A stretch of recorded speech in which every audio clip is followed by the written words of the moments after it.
दोस्तों, जीवन में किसी भी काम को लगातार करना या किसी राह पर सफलता मिलने तक बिना रुके चलते रहना इतना भी आसान नहीं होता है।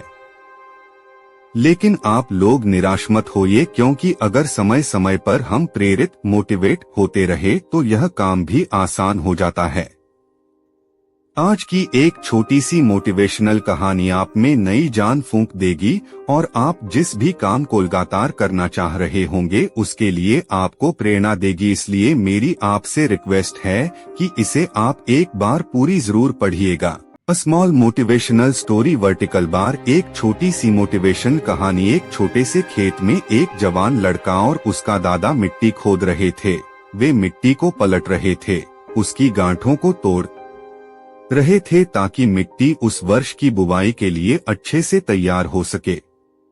उस काम में काफी कड़ी मेहनत थी, लेकिन उनके सभी प्रयास एक अच्छी फसल प्राप्त करने के लिए आवश्यक थी। बूढ़ा आदमी अपने 70 की उम्र में भी अच्छी तरह से कड़ी मेहनत कर रहा था। हाँ, थकान से वो काफी हद तक हाँफ रहा था। हर प्रहार के जोर से उसके माथे से पसीना टपकता था, लेकिन फिर भी वह शिकायत नहीं कर रहा था।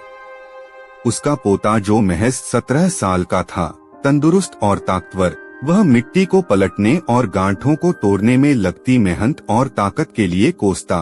फिर वहां खड़े होकर वह हांफता और थोड़ी देर के रुक जाता। थोड़ा आराम करने के बाद एक बार फिर से काम शुरू करने से पहले शिकायत करता। थोड़ी देर बाद युवा पोता देखता है कि उसके दादाजी ने जितना काम कर जमीन को तैयार किया वो खुद ने की तैयार की जमीन से बहुत ज्यादा है। दादाजी, जब आप इतने बूढ़े हो फिर भी आपने मुझसे इतना अधिक काम कैसे किया? पोता अपने दादा से पूछता है। दादाजी ने उसे जो जवाब दिया उसकी उसे उम्मीद नहीं थी। जब हम किसी काम को मुश्किल मानते हैं और उसके बारे में ज्यादा सोचते हैं तो सच में मुश्किल हो जाता है, और हम बिना सोचे जब उसे करते हैं और करते ही रहते हैं तो वो आसान हो जाता है।